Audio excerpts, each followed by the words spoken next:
जय हिंद। तो हम लोग देख रहे थे मोशन। कौन सा चैप्टर हम लोग देख रहे थे? मोशन। मोशन गति।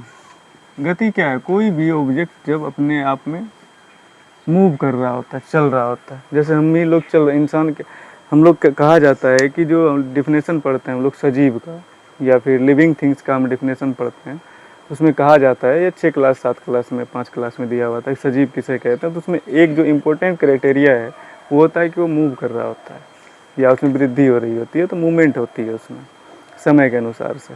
तो हम लोग उसी को देखने वाले हैं कि अगर इसमें गति का नियम, तो गति का नियम दिए थे न्यूटन। गति का नियम जो है वो दिए थे न्यूटन। न्यूटन एक ब्रिलियंट साइंटिस्ट थे जिन्होंने देखा कि प्रकृति में किस तरीके से मूवमेंट होती है ऑब्जेक्ट की या चीज़ों की। तो उन्होंने पहला जो गति का नियम दिए थे वो हम समझा चुके थे, लेकिन फिर भी एक रिकैप के अनुसार से हम समझा देते हैं कि Newton first law of motion, गति का पहला नियम, गति का पहला नियम। गति का पहला नियम को हम लोग और एक नाम से जानते हैं जिसको कहते हैं law of inertia. Law of inertia. ये होता क्या है? तो ये होता है कि कोई भी ऑब्जेक्ट या कोई भी वस्तु वो अगर रेस्ट में है, मतलब अगर वो रुकी हुई है तो वो रुकी हुई ही रहेगी। अगर वो चल रही है तो वो चलती हुई रहेगी। कब तक? जब तक कि उस पर कोई एक्सटर्नल फोर्स काम ना करे। जैसे आप एग्जांपल में देख सकते हैं कि आप जब बस पे चढ़ते हैं, आप जब बस पे होते हैं, जो बस है, ये बस में बैठे हुए जो व्यक्ति होते हैं, सीट पे बैठा हुआ जो व्यक्ति है, वो अगर बस शुरू हुई है, चल रही है, तो क्या होता है? पीछे की ओर जाता है। अगर आप ध्यान से देखेंगे, आप बस पे बैठे हैं या कोई भी गाड़ी पे बैठे हैं, वो अचानक से चले तो आप पीछे की ओर होते हैं। इसका कारण है कि वो आप रेस्ट में रहना चाहते हैं और जो गाड़ी है वो मोशन में, मतलब वो गति में चली गई है, तो आपका बॉडी पीछे की ओर होता है। और अगर धीरे धीरे करके वो चलना शुरू करता है तो आपकी बॉडी जो है वो मूव कर रही है गाड़ी के साथ। अब गाड़ी क्या हुई है? वो रुक जाएगी, तो आपका बॉडी जो है वो क्या करेगा? वो गति में रहना चाहेगा, जिसके कारण से आप आगे की ओर झुकेंगे। तो ये आप महसूस किए होंगे। तो यही नियम, इसी को लिख दिए न्यूटन कि ऐसा होता है। और आप इसको देखेंगे कि ये 100% सही नियम है कि अगर कोई भी ऑब्जेक्ट अगर गति में है तो वो गति में रहना चाहेगा। अगर कोई भी ऑब्जेक्ट अगर रेस्ट में है, अगर रुकी हुई है, तो वो रुका हुआ ही रहना चाहेगा। उसकी नेचुरल टेंडेंसी है। नेचुरल मतलब प्राकृतिक रूप से वैसा है। आप इस चीज़ को आप करके देख सकते हैं। हम पिछले वीडियो में भी बात कर चुके थे। हम इसमें इसलिए बात करें ताकि आपको ये चीज़ पता हो। उसके बाद आप देखें ध्यान से, अगर आप गाड़ी चलाए होंगे, कभी बाइक चलाए होंगे या साइकिल चलाए होंगे, तो आप पाए होंगे कि जो आप ब्रेक मारते हैं, तो आप अगर अगला ब्रेक मार दें तो गाड़ी जो है वो मूवमेंट में था, बॉडी भी मूवमेंट में थी, मतलब हम भी गति में थे और गाड़ी भी गति में थी। आप क्या किए हैं? गाड़ी को अचानक से रोक दिए हैं। जब आप गाड़ी को अचानक से ब्रेक मारते हैं तो आपकी बॉडी गति में रहना चाहती है और गाड़ी भी गति में रहना चाहता है, जिसके कारण से पीछे का जो व्हील होता है वो उठ जाता है ऊपर की ओर। आप एक्सीडेंट करके गिर जाते हैं और मुंह टूट जाता है। तो आप अगर पढ़ेंगे, अगर आप साइंस का पहला न्यूटन का पहला थ्योरी पढ़ेंगे, पहला लॉ पढ़ेंगे, न्यूटन का पहला नियम पढ़ेंगे, तो आपको ये पता चलेगा कि अच्छा, ब्रेक जब मारेंगे तो सिर्फ आगे वाला ब्रेक नहीं मारेंगे, हम ब्रेक दोनों मारेंगे और स्थिर से मारेंगे। आप स्पीड से वहीं चलेंगे जहाँ पे रोड खुली हुई है, जैसे 4 लेन पे होती है। आप स्पीड में कभी भी ब्रेक अगर आप मारेंगे अचानक से, तो आपकी बॉडी जो है वो चाहेगी कि वो मूवमेंट में हो, गति में हो। इसके कारण से आप गिर पड़ेंगे, एक्सीडेंट हो जाएगी। ये न्यूटन का पहला नियम आप पढ़ेंगे तो आपको ये बचा लेगा। इसीलिए पढ़ना भी ज़रूरी होता है। गाड़ी चलाना सिर्फ सीखने से गाड़ी नहीं चला लेंगे आप, आपको सीखना पड़ेगा। दूसरा जो नियम है, दूसरा नियम कहता है कि अगर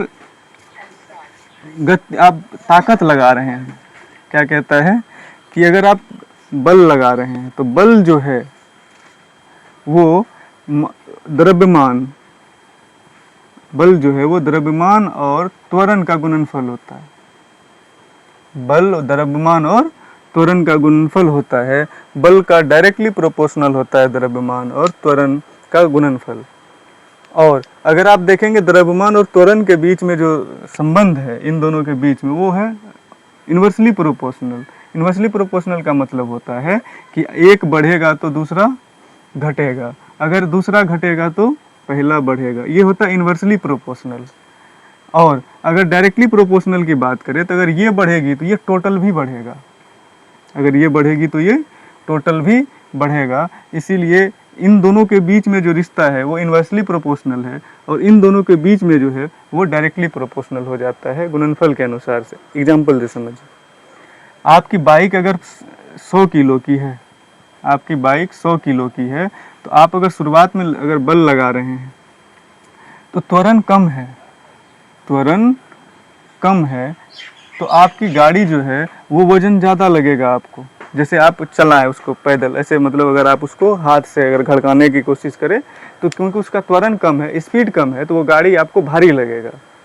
लेकिन अगर आप इसी का त्वरण बढ़ा दें, अगर उसी को दौड़ाने लग जाए गाड़ी को थोड़ा सा चलाने के बाद, तो आपको गाड़ी हल्की लगेगी, क्योंकि उसका त्वरण बढ़ रहा है और द्रव्यमान घट रहा है।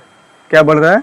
त्वरण बढ़ रहा है और द्रव्यमान घट रहा है, जिसके कारण से गाड़ी का वजन, कोई भी ऑब्जेक्ट का जो है वजन घट जाएगा। ये हमको सिखाता है न्यूटन। इसीलिए आप देखेंगे बहुत ज़्यादा जब स्पीड में गाड़ी होती है, स्पीड में अगर गाड़ी होती है तो इसका मतलब है कि उसका त्वरण ज़्यादा है।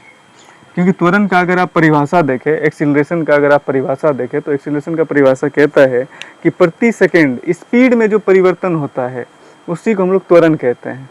अगर हम उसको हम बढ़ा भी सकते हैं, उसको हम घटा भी सकते हैं। अगर आप बढ़ाए हुए हैं, त्वरण अगर ज़्यादा किए हुए हैं तो स्पीड ज़्यादा हो जाएगी, जिसके कारण से क्या हो जाएगा कि मास जो है वो कम होने लगेगा, द्रव्यमान कम होने लगेगा। द्रव्यमान जैसे ही कम होगी गाड़ी हल्की हो जाएगी, सीधी सी बात है। कि गाड़ी अगर हल्की होगी, अगर आप स्पीड में हैं तो आप एक्सीडेंट का चांस बढ़ जाएगा। इसीलिए आप स्पीड में जब एक्सीडेंट करते हैं तो गाड़ी छिटक जाता है और आप भी छिटक जाते हैं। ये आप लोग देखें, कहीं ना कहीं एक्सीडेंट होते हुए देखेंगे, तो स्पीड में जब आप होते हैं तो गाड़ी का वजन कम होता है, इसका मतलब द्रव्यमान बहुत कम होता है। अगर द्रव्यमान कम है इसका मतलब स्पीड ज़्यादा है, स्पीड कम है तो द्रव्यमान ज़्यादा है। तो आप अगर कम स्पीड में अगर एक्सीडेंट करेंगे तो आप कम हानि होगी, आपको गाड़ी को भी कम हानि होगी। लेकिन अगर आप ज़्यादा स्पीड में है तो आपकी गाड़ी क्या हो जाएगी? उड़ जाएगी। अब वही मान लेते हैं कि अगर आप इस तरीके से ढलान है, अगर आप स्पीड से आ रहे हैं, तो अगर आप इस ढलान पे आएंगे तो अगर बहुत ज़्यादा स्पीड है तो मास कम है, द्रव्यमान तुरंत ज़्यादा है। तो जब मास कम है तुरंत ज़्यादा, जैसे ही आप इधर आएंगे तो मास जैसे कम है, स्पीड ज़्यादा, तो गाड़ी उड़ जाएगी, क्योंकि गाड़ी का वजन वहाँ पे बहुत कम हो जाता है। ये न्यूटन का दूसरा नियम में हमको बल की परिभाषा मिलती है। किसकी परिभाषा मिलती है? बल की। जैसे हम अगर 20 न्यूटन का बल लगाए हैं, अगर हम 20 न्यूटन का बल लगाए हैं 100 किलो पे, तो उसका त्वरण कितना निकल के आएगा? आप ध्यान देंगे, अगर 20 न्यूटन का बल लगाए हैं, बल का मात्रक क्या होता है? न्यूटन होता है। बल का मात्रक क्या होता है? न्यूटन होता है। और अगर आप 100 kg पे लगाए हैं, अगर आप 100 kg पे लगाए हैं बल का, तो आपका जो त्वरण है, आपका जो त्वरण है वो निकल के आएगा। जैसे इधर से अगर आप इधर भेज दें तो 20/100, तो आप देखेंगे कि एक्सीलरेशन बराबर जो निकल के आएगा वो आएगा 5, 1/5 निकल के आएगा। आप इसको अगर ध्यान से समझे तो आप यहाँ से फॉर्मूला भी ड्राइव कर सकते हैं। आपको दो चीज, अगर 2 वैल्यू दिया हुआ है तो आपको तीसरा वैल्यू ऑटोमेटिक पता चल जाएगा। सिर्फ इतना ही नहीं है, आप यहाँ पे अगर आप बाइक वाइक चलाते हैं या कोई गाड़ी चलाते हैं तो आपको ये सब चीज़ पता होना चाहिए। त्वरण और द्रव्यमान में, त्वरण और द्रव्यमान में आपको पता होना चाहिए। तीसरा चीज़, अगर आप दूसरा नियम समझ चुके हैं तो आप बताएंगे कमेंट बॉक्स में कि इसमें क्या क्या चीज़ें और आप जोड़ सकते हैं जो आप देखे हैं, और क्या चीज़ें आप इसमें समझ सकते हैं एक्स्ट्रा। और तीसरा नियम अगर आप देखें, third law of Newton, third law of Newton, third law of Newton या थर्ड लॉ ऑफ मोशन, दोनों हो सकता है। गति का ही नियम को न्यूटन दिए थे, इसीलिए उसको थर्ड लॉ ऑफ मोशन भी कह सकते हैं, या थर्ड लॉ ऑफ न्यूटन का तीसरा नियम भी कह सकते हैं। ये क्या होता है कि हर एक क्रिया की अभिक्रिया होती है। कहने का मतलब है कि अगर कोई आपको थप्पड़ मार रहा है, जितना ताकत से वो थप्पड़ आपको मार रहा है, उतना ही ताकत से आप मारने वाले को भी चोट लग रहा है और जो मार खा रहा है उसको भी चोट लग रहा है। कारण बस इतना है कि उसका जो हाथ की जो हथेली है वो मजबूत है और उसका जो गाल है वो कमज़ोर है, इसके लिए जो जिसको मार रहा है लोग उसको ज़्यादा चोट लगता है। अगर आप मारो ना हड्डी, मुंडी से मुंडी टकराओ एक दूसरे का, दोनों को बराबर चोट लगेगा। क्यों? क्योंकि मुंडी उसका भी उतना ताकतवर है जितना उसका है। हथेली से हथेली में मारो, दोनों को बराबर चोट लगेगा। मुक्का से मुक्का में मारो, दोनों को बराबर चोट लगेगा। क्योंकि नियम कहता है न्यूटन का कि हर एक क्रिया की अभिक्रिया होती है। जैसे आप बंदूक चलाते हैं, जैसे आप बंदूक चलाएंगे तो बंदूक की गोली जितनी स्पीड से जाएगी ताकत पीछे की ओर भी खींचेगी। इसलिए बंदूक चलाते समय आप देखेंगे कि पीछे की ओर भी आता है। इसलिए सब बंदूक नहीं चला सकता। आप यहाँ पे आप किसी भी नॉर्मल आदमी को दे दो बंदूक चलाने के लिए तो चलाएगा तो निशाना ही नहीं लगेगा। कारण है कि जैसे वो चलाएगा बंदूक हिल जाएगी। बंदूक भी चलाने के लिए न्यूटन का तीसरा नियम पढ़ना बहुत जरूरी होता है कि हर एक क्रिया की क्या होती है? अभिक्रिया होती है। हर एक क्रिया की क्या होती है? अभिक्रिया होती है। ऐसा नहीं होता है कि आप क्रिया करें और अभिक्रिया ना हो। आप क्रिया करेंगे तो अभिक्रिया भी होगी। इस बात के लिए आप तैयार रहिए। आप अगर किसी को गाली देंगे तो वो आपको थप्पड़ मारेगा। हाँ, गांधी जी का बात अलग है कि वो क्रिया को अभिक्रिया के रूप में नहीं देखते थे। वो कहते थे कि अगर एक थप्पड़ इधर से मारे तो इधर भी दे दो। सब गांधी नहीं है। यहाँ पे अगर किसी को एक बात बोलो तो 10 ठो बात आपको बोल देगा। ये ऐसा समाज है। गांधी जी का नियम थोड़ा सा अलग था, इसीलिए वो आदमी बापू कहलाया देश का। उसको भी गाली दे देता है लोग, छोड़ो। तो कहने की बात अलग है। तो हर एक क्रिया की क्या होती है? अभिक्रिया होती है। जैसे आप अगर वो काम कर रहे हैं तो इसका मतलब है कि आपकी बॉडी में गर्मी लग रही होगी।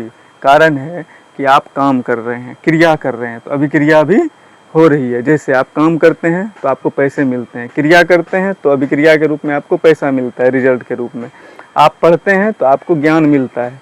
पर पढ़ने का मतलब यहाँ लोगों एक ही बात समझ लिया है, पढ़ोगे तो डिग्री मिलेगा और डिग्री मिलेगा तो बकलोल बनोगे। डिग्री से कोई महान नहीं बना है। एक देश है इजराइल, वो डिग्री नहीं देता है, वो कहता है पढ़ो। और दुनिया में हर वो चीज़ जो यूज कर रहा है यहाँ आदमी, जिस पे बकर बकर बकर बकर बोल रहा है, फ़ोन में, व्हाट्सएप में, फेसबुक में, सब कुछ में, ये एक भी चीज़ भारत का नहीं है। और हर चीज़ को आप सर्च करके देख लीजिए, सारे इजरायली बनाए हैं यहूदी। और आप ये भी सर्च करके देख लीजिए कि क्या वहाँ पे डिग्री दी जाती है, तो आपको पता चलेगा कि डिग्री दी ही नहीं जाती है। तो आपका भ्रम टूटेगा। लेकिन ईगो को बचाता है आदमी सोचता है कि हम सही हैं, दूसरा गलत है, वो जो कह रहा है वही गलत है। वो पढ़ा लिखा नहीं है, वो जानता नहीं है, बस वो समझता है कि हम सही हैं और उसको लगता है कि हम सही हैं। अपने ईगो को बचाता, अहंकार को देखने के चक्कर में कभी सच को नहीं देख पाता। सच को देखिए, आपको समझ आएगी दुनिया। क्या आपके हाथ में जो फ़ोन है वो भारत का है? क्या उस फ़ोन में जो व्हाट्सएप आप यूज कर रहे हैं वो भारत का है? नहीं है। क्यों? क्योंकि आप समझ आधारित पढ़ाई नहीं पढ़ रहे हैं। आप पढ़ रहे हैं बस कि रट लो। अगर न्यूटन का पहला नियम लिखाया है कि कोई भी बॉडी रेस्ट में है तो रेस्ट में ही रहेगी, गति मोशन में है तो मोशन में ही रहेगी, आप उसको रट लेते हैं। आपको पता नहीं है कि ये वर्क कहाँ चल रहा है, ये नहीं पता। इसीलिए आपको समझना होगा, आपको ये जानना होगा कि क्या चीज़ें कैसे काम करती है। यूरोप, अमेरिका, पूरी दुनिया, चीन इतना आगे बढ़ी, वो ज़्यादा दिन में नहीं बढ़ा। हम लोग से 2 साल बाद आज़ाद हुआ है 1949 में। आज दुनिया का दूसरा सबसे लीड करने वाला कंट्री है वर्ल्ड का। आगे चल के दुनिया देखेगी कि चीन जो है किस तरीके से टॉप पे आके बैठता है। और हम लोग आज भी भूखमरी में जी रहे हैं, गरीबी में जी रहे हैं, बस एक ही कारण से। सबको नौकरी करनी है, सबको डिग्री चाहिए, और सब डिग्री लेके बस एक ही काम करता है, करप्शन। आप कहीं भी जाते हैं, थोड़ा सा भी शर्म नहीं आता लोगों को कि जहाँ भी जाते हैं वहाँ पैसा मांग लेता है और आपको देना पड़ता है। यहाँ तक कि स्कूलों में आपका जो डिग्री होता है वो देता है तो कहता है 200 टका दो, नहीं तो नहीं देंगे। इतना बदतमीज है यहाँ पे लोग। और आपको लगता है कि पढ़ाई हो रही है, नहीं, आप ज़्यादा वैल्यू दे रहे हैं लोगों को।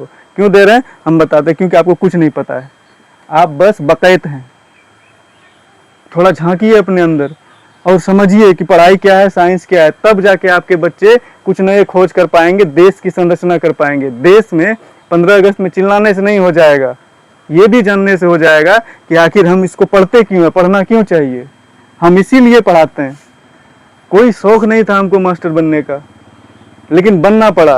क्यों? क्योंकि देखे कि जिस तरीके से हमको रटाया गया हम नहीं रटने देंगे किसी को। लेकिन क्या करे, आदमी तो आदमी है यहाँ पे, समझ ही नहीं रहा है कि क्या पढ़ाई हो रहा है क्या नहीं हो रहा है। उसको डिग्री चाहिए। 80% नहीं आया, 90% नहीं आया तो बकलोल है। नहीं, बकलोल वो है जो कह रहा है, उसको नहीं पता है। हम हमेशा कहते हैं आगे आने वाला समय में डिग्री का बस झालमुड़ी बेचने में काम आएगा, क्योंकि सबके पास गांव में शहर में डिग्री है। क्या हो जाएगा डिग्री से? नॉलेज से होगी। आप कंपटीशन का एग्जाम में पढ़ते हैं, क्या पढ़ते हैं? 8 से लेके 12 तक का। क्यों 8 से लेके 12 तक आप पढ़े ही नहीं, घर में मास्टर पढ़ाया ही नहीं, वही चीज़ कंपटीशन में जाके पढ़ते हैं। कोई कह दे नया चीज़ पढ़ाता है, कोई भी कह दे कि नया चीज़ पढ़ाता है, हम तो खुल के कह रहे हैं, हम समझ जाएंगे कि बहुत ज्ञानी आदमी है वो, कुछ नया नहीं पढ़ाता। चाहे वो कोई इतना भी बड़ा टीचर हो, वो 6 से लेके 12 तक का एनसीईआरटी पढ़ा रहा है और लोगों को लग रहा है कि वो नया पढ़े। तुम यहाँ नहीं पढ़े, तुमको पढ़ाया नहीं गया मास्टर के द्वारा। समझ लो, हम आज क्लियर करके समझा रहे हैं। अगर पढ़ना है तो 6 से लेके 12 तक बढ़िया से भाषा बना लो, कैलकुलेशन ठीक कर लो, मैथ पढ़ लो, समझ के पढ़ लो। नौकरी रखी हुई नहीं है, तुम नौकरी से बड़ा काम करने के लिए चलो आगे बढ़ोगे, पर यहाँ पे किसी का सुनोगे तो मर जाओगे। हम इसीलिए समझा रहे हैं।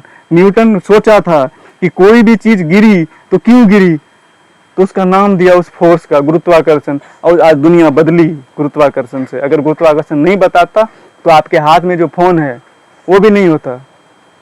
त्रिकोणमिति अगर कोई नहीं सोचा होता कि इस तरीके से बनेगा, आप जो कपड़ा पहनते हैं, आज केला का पत्ता पहन के घूमना पड़ता है। लोग कहता है साइन थीटा अल्फा बीटा करता है, उसको ये नहीं पता है कि वो जो कपड़ा पहना है, जिस फोन में वो बोल रहा है, जिस कैमरा में वो बोल रहा है, वो भी कोई सोच के बनाया था।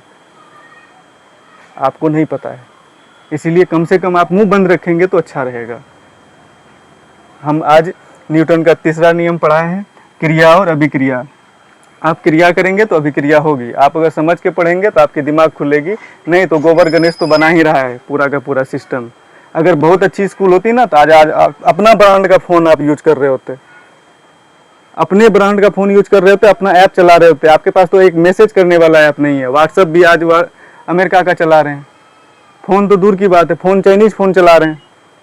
क्यों चला रहे हैं? क्योंकि आप नहीं समझ रहे हैं, आप नहीं बना सकते, आप में काबिलियत नहीं पैदा की है स्कूल ना कॉलेज। अब 2-4 मुट्ठी का कॉलेज, मुट्ठी भर का जो यूनिवर्सिटी है, जैसे दिल्ली यूनिवर्सिटी है, JNU है, कितने बच्चे को पढ़ा लेगी वो? वहाँ पे थोड़ी सी समझ आधारित पढ़ाई होती है। और वहाँ के बच्चे जब आंदोलन करते हैं तो उसको कह दिया जाता है तो विदेश से पढ़ के आया है। जैसे अभी CJP वाला, कॉकरोच जनता पार्टी, वो समझ के आया था देश को, और जब यहाँ पे आके सुधारने का कोशिश कर रहा है तो लोग उसके पीछे पड़े हुए हैं। तो थोड़ा समझना होगा सबको। आप समझेंगे तभी देश बदलेगी, नहीं समझेंगे तो फिर कौन क्या कर सकता है, किसी को कोई नहीं समझा सकता। आप अपने अहंकार को बचा के रखेंगे कि हाँ सब कुछ ठीक है, पढ़ाई डिग्री होता है, ये आपका अहंकार है, सच्चाई नहीं है। ये टूटेगी, आज नहीं 10 साल के बाद ही सही, पर टूटेगी। और जिस दिन टूटेगी उस दिन याद कीजिएगा कि कोई बोला था आके। तो कल आपका जो है ये न्यूटन का गति का नियम जो है आपको इंग्लिश में मिलेगा। आप देखेंगे कि इंग्लिश में किस तरीके से पढ़ाया जाता है, इंग्लिश में किस तरीके से सीखा जाता है। तो कल आपको इसी टॉपिक का, गति का ही नियम आपको इंग्लिश में पढ़ाया जाएगा। इंग्लिश में आपको मिल जाएगी वीडियो, आप उसको भी देखेंगे, आप समझिए। बस एक रिक्वेस्ट है बच्चों से, आप समझिए पढ़ाई को। अगर आप पढ़ाई को नहीं समझेंगे तो फिर कोई फायदा नहीं होने वाला है। टोटो ही चलाना पड़ेगा फिर, या तो खेती करनी पड़ेगी, और कोई ऑप्शन नहीं है।